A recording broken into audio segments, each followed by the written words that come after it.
zombie. Down a dark road, a car driving. Down a dark road in the sugar cane. Down the dark road I saw them walking after the sun was not there. Zombie. Even in the small villages, they are coming out through the grass and the long dogwood. Zombies walking with their hands behind their backs and it cannot walk about in the sunlight. Zombie. And I can tell by the trees down the road, can it be all the woods are a-moving?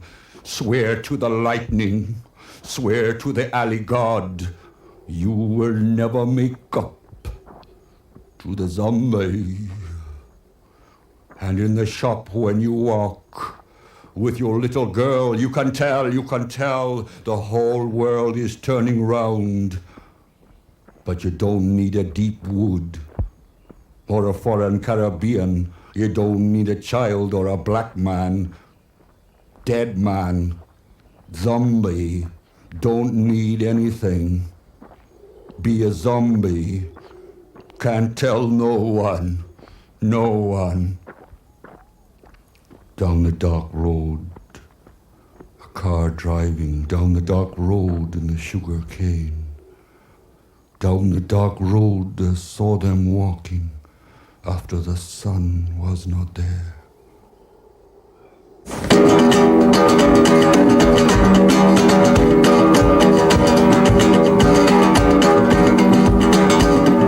Qua, qua. Qua, qua, qua, qua. Qua, qua, qua. A black crow sitting in the old town fence, a black crow looking on a human said, black crow, what am I to say to me?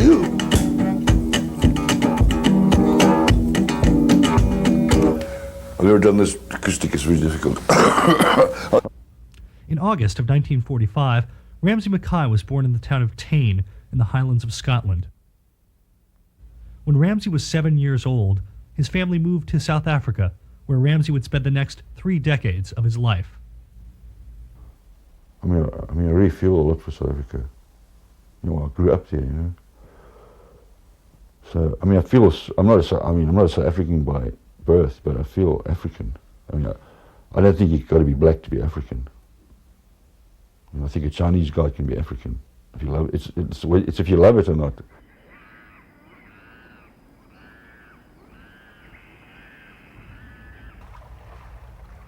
After a brief stint as an accountant, the only job he would ever have, Ramsay chose to lead a decidedly unconventional life.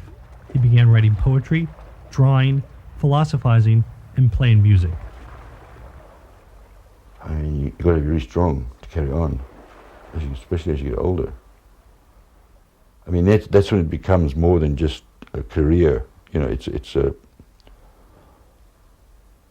not a job, isn't it? It's not a career. It's a reality. You know, that's where you live, basically. Well, that's what I find with myself. I could do other jobs, you know, but I could never give it up and just not do it anymore because the job wasn't working out. You know, like a job. If you had a job, it's a sort of calling or something, isn't it?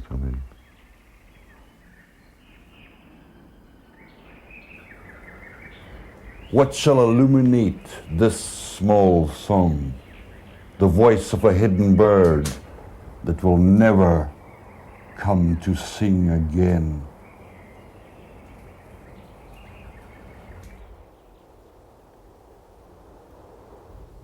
Ramsay became very successful in South Africa. He was known primarily as a musician, and many of his albums are still played on South African radio today. But the limitations of the music market and the politics of apartheid drove Ramsay back to Great Britain. While I left South Africa, I couldn't go any further there, musically, or I wanted to come to Britain to try and be in the big league, to be in the real game, you know. Because in South Africa, music's a sideshow, you know. It's not a serious thing. In 1981, Ramsay moved to London and got a contract with Stiff Records. 2 years later, Stiff was out of business and Ramsay's fortunes were on the decline. But I was lucky, you know, I got something which was, I mean, I was lucky. It was a hard time to get a deal. So I was really happy. But I got completely, the music side of it was all right, but I got completely destroyed by the psychological side of it. God, these people, they were all against each other, but they were trying to do something. You know, they were trying to do this song, which I'd written. And I know it, you know, it comes from Africa, Crocodile. That was, you know, that was one of the first songs recorded.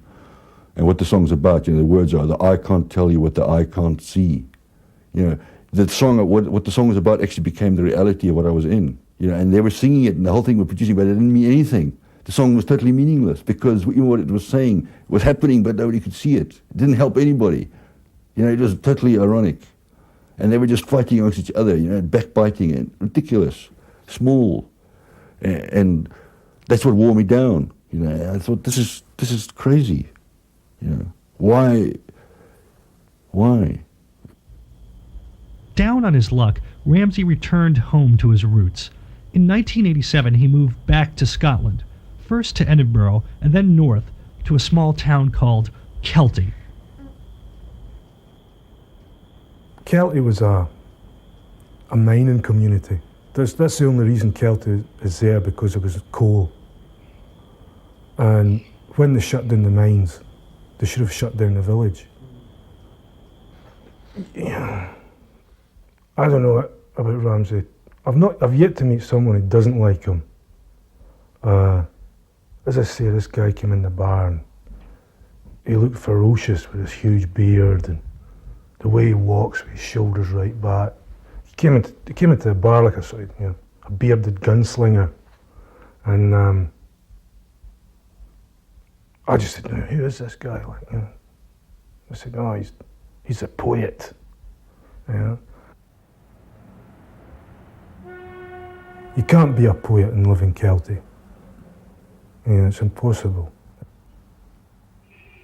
I would say a good 90% of the people in Kelty are very narrow in their outlook on things. But on the other hand, if a stranger comes in and says, "Who is that guy?" "That's Ramsay. He's a poet." So we're secretly proud. I think because he was so successful in South Africa, and I think he thought it was always going to be like that. He never really questioned, you know, how he was so successful and the money was always there and things. And he came back to Britain with a contract for a recording studio and that. And that's all went down the pan, and he's back where he was when he was sort of 18-year-old. No one knows Ramsay's frustrations better than Lynore Blackbeard, Ramsay's girlfriend of 12 years. Maybe it's simplistic of me. I thought that the world was all wrong, and then when I decided the world wasn't wrong, I thought, well, maybe it's just Ramsay's all wrong. You know, it's his fault that he hasn't had any success. And so I've come a full circle. It's just a progression of trying to find out what's going on. You know, why are some people successful and why aren't others? And I mean, if you look at history, there are people who have never had a moment's recognition, and yet we're all reading their books and studying them and, you know, putting them on pedestals now, but their lives were wretched. Wretched. How often do I go without food? Well, in a bad time, you can go 4 or 5 days, 4 days, 3 days, with just minimum, like maybe a thin soup. But it's usually, can be 3 days, 4 days. The lodger's little songs, the candle and I, into the night, spluttering. The lodger in the back room, outside his window, the landlord's scarecrow, stiff in the snow. Waiting for the postman, knowing well that no letter will ever come. In the evening, cooking garlic and loneliness. In the rented wooden bed, too large and too soft, dreams are far off. Last cigarette in the dark, the last glow of the soul. Sleep comes, he on his back with closed eyes. The lodger is nobody.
Scotsmen love their pubs, and Ramsay is no exception. With Ramsay, drinking is a way of life. As long as you can control it, you don't get out of your mind, it can be really beautiful. I really think people who can drink without getting too involved are really lucky, you know, because it's necessary for it's a medicine, and it's necessary for a man's soul, you know what I mean? And also drink can be a very lucid thing sometimes, when you get it just right, and you're walking home, and I mean, you see the world in a way that's really powerful. And that's what I'm right. I mean, basically that's the world I'm trying to capture in the things I do. You know, it's the world behind the appearance. I suppose I am an alcoholic in a way, in a sense that I need it psychologically. You know, they say that the man wants a drink, then the drink wants a drink, then the drink wants the man. So it's easy. It makes him feel easy. It makes him feel real. But then it takes him, and it just becomes a complete trip of horror, for him, because the world closes in. It gets smaller and smaller and smaller, and then you're dealing with nothing else but the drink, and that's what it becomes. I'd like to see him stay off it. Just so he could get things happy with Lynore, But I said earlier, I mean, I don't think he's one of these guys, I mean, I don't think he can have this sort of couple of glasses of wine. As long as he's got money in his pocket and he starts drinking, he's got to stay until his pocket's empty. When we caught up with Ramsay, he had not had a drink in over a month, but this period of sobriety was about to come to an end. Ramsay decided to throw a party for the local Celtic townspeople. He spent all the money he had buying food and alcohol for his guests. At the party, Ramsay started drinking again, and he got into a fight with Lynore. The evening did not go well.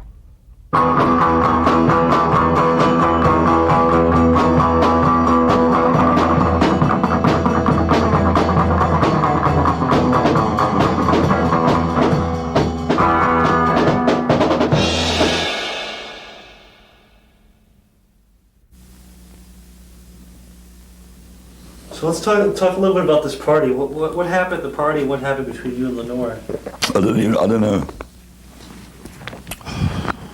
I don't know what happened yesterday. Many things she got angry. Why?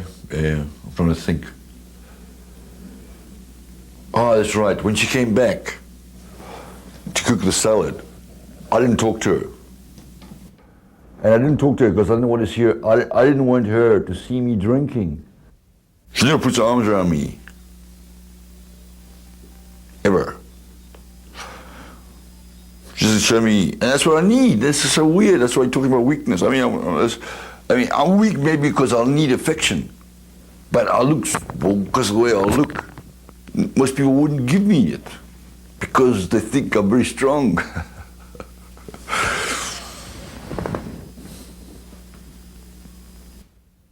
So I'm back to square 36. I feel it now tonight. That's why I feel low. I feel it empty, and because I know what it is.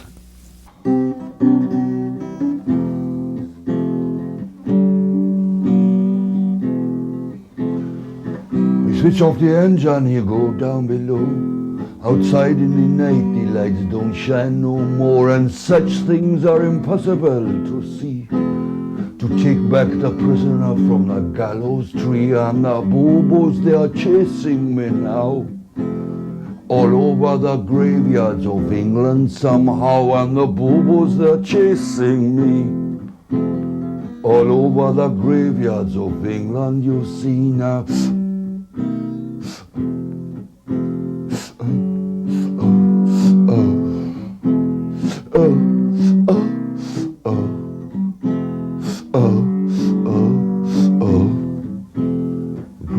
Of England they stand. Tonight they are open like a promised land, and I don't understand it why. The government wants the people to cry, but if you believe what they say, the graveyards of England will open up for you today, and the bobos, they're chasing me now. All over the graveyards of England somehow, and the bobos, they're chasing me. All over the graveyards of England, you see.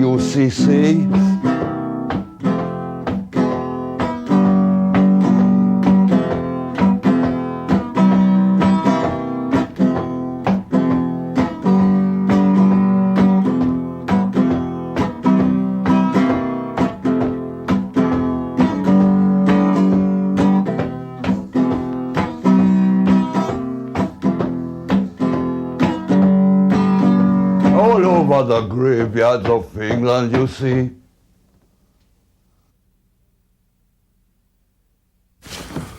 This is me as Van Gogh, because I wanted to commit suicide one time in South Africa. So I thought, I'll make a joke.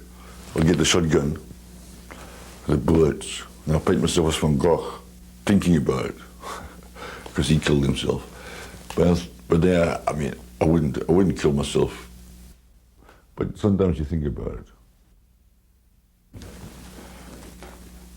This is me in the DTs contemplating death here in life. He checked it out, it's in there. There's all his blood. It's gone through his whole clothes and everything. Because he can't show it any other way. It's got to come through him. Pain. For him. He looks down there and he sees he's all alone. From the Icelands. A lot of people like me. Like whenever I go, people like me. People feel for me. People can. But basically, it's not like that at all. Because basically, I'm really alone. It's almost like being a spook. Because the thing that they got feeling for is not really me. The real me, they never met. Because I'm too weak to be it.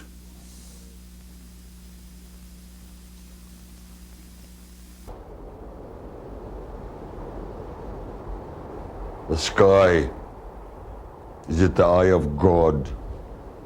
Is it the eye of a mouse? Is it in the eye of the owl? Caw, caw, I will dream and make a movement from silence, and I will shatter existence. I will make my birth shattering. Oh, Job, your teeth are protruding from your corpse. You are dead. You cannot appear in this mirror. What is sorrow in the face of a greater darkness? A lot of people feel that they can't get to him. You can't get to him. You can't get through to him. But you see that it's not like that at all. There's a sort of complete sort of child. There's a boy there that's just, you know, that needs to be loved and to be looked after. But yet he's such a big man, and he looks so fearsome to so many people, and yet I seem to be doing all the fighting for him, and I'm half his size. So who knows what will happen.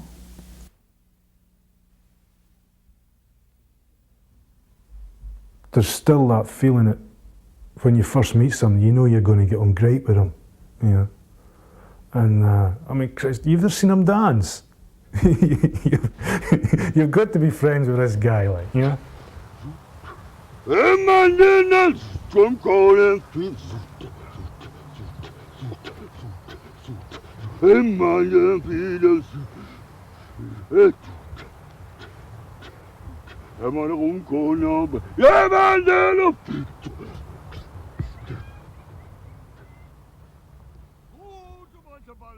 I see myself as a visionary.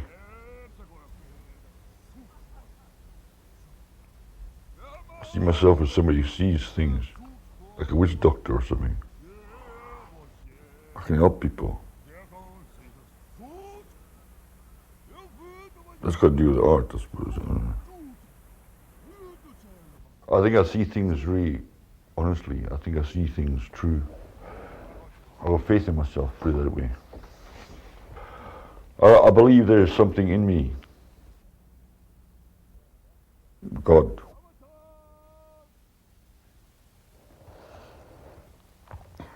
I don't know, Justin, what it's going to take for him to be successful now. I really don't. I feel really baffled, to tell you the truth.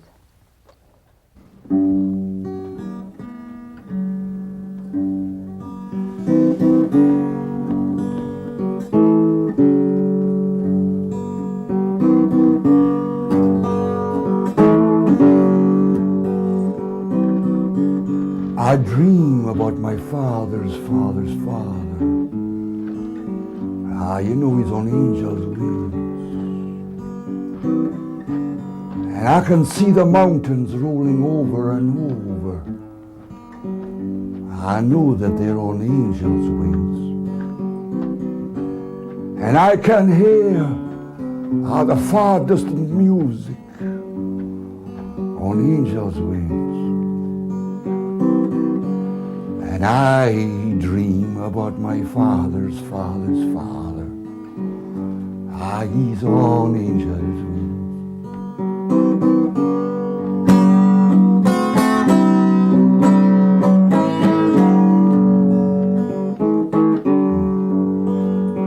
Eu sou um filho mais um bom nilham sou um todo tal filho mais balo toda.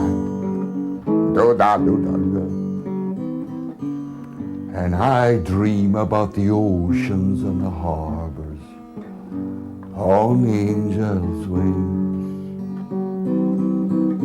And I can see the trees, they're blowing in the wind on angel's wings. And in the night, I hear the forests and the towns on angel's wings.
That's what I was trying to say. This is exactly what I meant.